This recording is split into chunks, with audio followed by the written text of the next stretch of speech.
اي بابا برا هذا دري تنخوشة اهم باري لك لا والله دري معاشو مجديا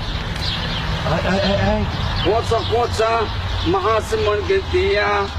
قوصة معاصم من قدية ما عندي نبي ستام استبس موماني هني مدني في قوصة قوصة معاصم من قدية معاصم من قدية معاص شو دري معاشات يا وانا معاصم من قدية هم وزارتك انا هاتيا كنا نا سنسو بختي من بس وزانتي ما هو معاصم من قدية اخ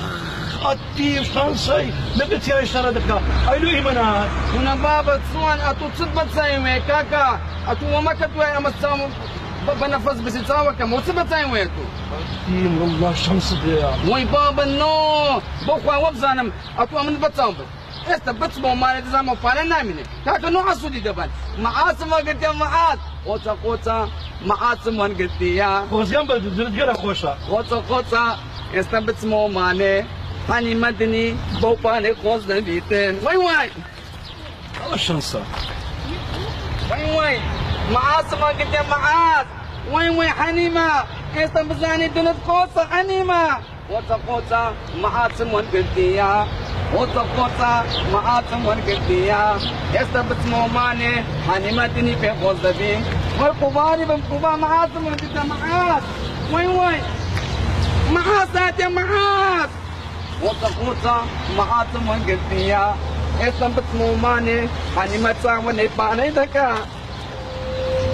باش تخواها ليش نهاته وإيسا من جبكم كمالي باكي شم دعوت كدوا أو هب تأخير بي أخواي جان باش أقر أمنيته من جبكم هو يتراكم مش دعوت كدوا مالي باكي شم دعوت كدوا أخواي جان أو هاتوا ويقول فاني كجوا أنا لدولوا وين بابا خير بيتو الله كام وين قوصة معاصم قلتيا جانك قوصة معاصم قلتيا قوصة دزانم تنتمي خوز دبيتن والله حليمة معاصم قل محاس ويجاني حليمة قلي حليمة وقبال حليمة جان أنا كهنا سكم ونوني أنا وصلنا بيس دركي نازاني عملتنا بيسا يلا كم شاوريكم نبري مالي باكم دعوة كردوا وانا أي براكيش ميتي وتقوى بسيتي حليمة نمزانة والسقيمة كون متبدا بناستيمة حليمة كتم حليمة كسيمتم خوزي قبانتم حليمة ويلي دورة قرن كسيتو سنتي قنا باسي سنتوها ناسي مني بس يك بسكينتها جان مع سكاي استمو صار مياو أنا كدلت كتري حنت جرب شيء مالي باكم نانا حياتي ادي من ما داني منوتي ها ادي بقبان حليمة جان او دزاين جان دبتساو نفسي باكونا زينا نما معاصمه قلت ها او بنيتي هي كم وزانة سسيمن اما وين ما قلت يا انا وانا باسا كوتاكس توزك زياد بما باسا كوتاكا انا وانا سننا بتسمع تبابرين دايك يطلع غوزة معاصم قلت يا غوزة معاصم كم قلت يا وين جان ترى ولد الله يا حليمة وين ترى روحك يا حليمة ولا بعداني وداني حليمة دناوة بس كم كانت تاكل يا بزان فانا نقصان يا حليمة أنا نقصانية أنا أسك يا حليمة دنيا حزان مقدنا ناوي دق بزمانة حليمة ويتيان ترى لك يا حليمة ده خلص برشتم بو بكرة نقدك حليمة بعدنا بزمانة بزان هاك نوك زماني أنا كغلطي كرتبي أنا كم أنا حسابي متى بركتي يا روادة هلصة نام كنا حليمة أنت نام كنا فوتا أخذ ده هلصة مالي باكو ما برقاون سمعني حليمة زانت يا أما ده قناة دنا هم ما جمع حاسك وجهوني ريتو باسا كوتا كبيسة زاجان فون إيه زبني يلا كم أشي بو باسا مريشكم بويني ها وبنجي محمود بويني وقوشتي حيواني شنبو بينا أزاين شو كده لجان بنا توزك بابا روجوش تيج بينا عدلا توزيني وش بينا لقل خوتا باشا كيانا كم باسا حليمة هاي حليمة شاف قرباني أو زمانة بندنم دنم أو عيد نبي سيدا ودكن والله عدلا كم مالي باوكم ما برقاون مالي باوكت إيه براكي شنو برقاوة يا براكت إيه بو خجاكي شنو يكسر بخشكا كمين وتبو أم يشتغل يا هاتبو إيه بو خوي مالي تشكي خشكا كيشم هاتبو بو مالي باوكم أواني شن دعوت كده قال يا أنا هاي وين كنا بسني إيه أدي تجينا كان والله كان كما قال في استاقيت كذا بقى مش مالي باوكم خصم قسم بنات هذه ما مالي بنت عايزة تعمل تاكي قيت كذا قولا تبريد تاسد الله بقول بسني وين بابا هيك يعني بقول بارد محنمة بقول معازة كم بقول تزاني يعني شلون تاريخ ما كنت ولا بالشاي مالي باوكم سوينا تنقناكم وبالقرآن بس أنا حزناكم زيادة الرهيب يا حنيمة ليش تصدق معك ما قروانه بس استنى كني حنيمة أنا ده يا حنيمة قربانة ايش تمام تيجي تبرش تكان بودين دي الله تشاور ريتم حنيمة تزاني شيء زاني أو أبو خاني هزان تنهبوا لنا جناب زاني أو خاني خوصم بكني نوبتني ما معوني بقول تزاني منو دبني تلفون منو دكتني كني خاني تاكل كديا أو تبني تنوكا تكنوكا وانا زينا والله شي حليمة يقول عاجز نعم ونعم بان الشاتم خوصة معاصم ون قلتيا كنا خوصة بنيابة معاصكم ون قلتايا خوصة معاصم ون قلتيا بقين همون وقود بي والله كم بتمشي بكرة نبينا حنيمة والله كم خد بتشم دكان لا أنا بانا كم بدو أمن ديباني ناس مثلا بينا أنا باشك أنا كم نبي نتنجر باسا لا قرباني وانا بزانة تمسا حنيمة خزانة دنزينتيني ديتن هناك عسينتي دعوت كبيرة هو حسابي مناك هو أنا تنازل أنا مدزاين سنقدانم ها دكاني عبد الفتاحي نسيك سنتان قدانم نسيت كس قدامنا هنا عبدنا بستمين هذاني قدانم هنا باني انترنت اتو بس مبني انترنت نوتيا ها اتو انا بزانه اخذت انترنت نوتيا بس من زين انترنت لا ابزاب سن نوتي من حساب هو بس بين جوا وسي هذاني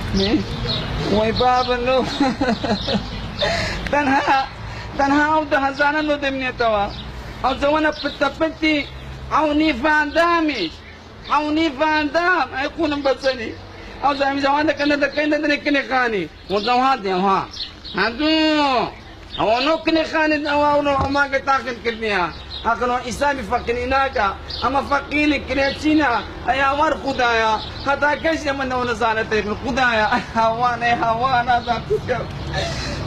حنيمه تجي تذكر دعوه وقت دعوه يا هو ده بيسبسب قرض كان همو بدمه انا ولا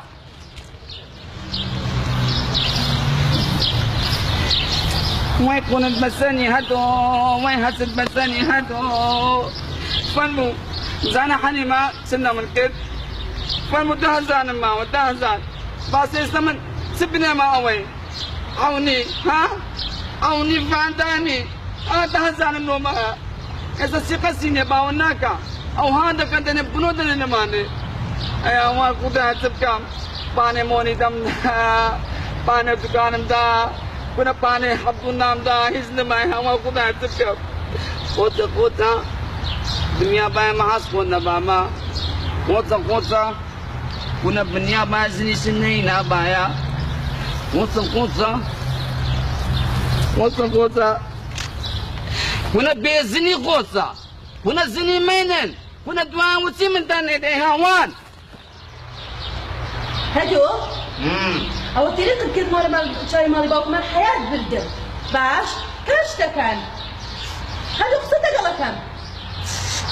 خلاص ما انتي من انا ومكرا انت جيتك بابا انا بهبو ده تقول هذا الجوع هذا بقول بارد اذا نزاني اكزين بقول او ده زانا معايا شو كنا بتشارك حمومي وانا دعوتهم كلهم حياة شو؟ إذا أنا حيانا تقولي هيك كونوني عم بدي قابلت سيا. وناني بيانيني ما حتى هيك كونوني عم بدي. وأنا كيف قلت حنيمة أو نابي نبقونا أو ده زانا ماوا. إذا تقولك بس أنا قولكم استاكار زانا مام أو نبضوني كات.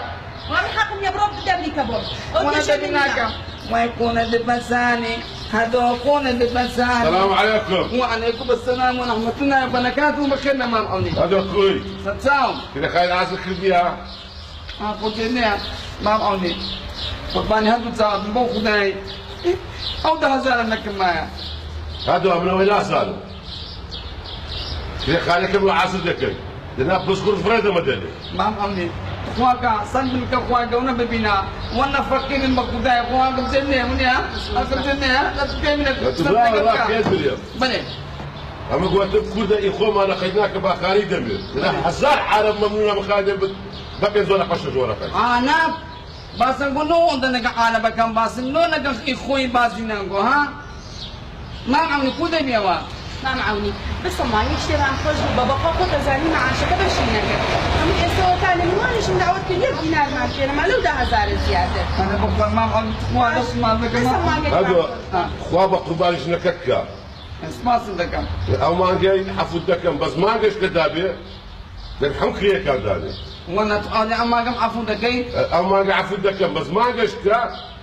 ده بحمد خير كم يكتب بس تساو ده بشكر فريدة مدني بس ممنوع تساو أو جبرقات الخيزانة بس دكم ممنوع ما عمني وانا ببكي أنا قانون ده ممنوع تساو ما عمني هوادان همو صاحب خانه كان هاو كاني كنيتش كان بكن اوانه بتايبتي وشي فقيرن برلمان بخصوص نظام معاسكه زنيه انسان وشي معتابو اما بدواني كني كده ونيا ابي هوادان همو صاحب خانه كان دنيا ننبي نيارمتي كنيتش كان بكن سنشي بخصوص نظام فقيرين معاسكه زنيه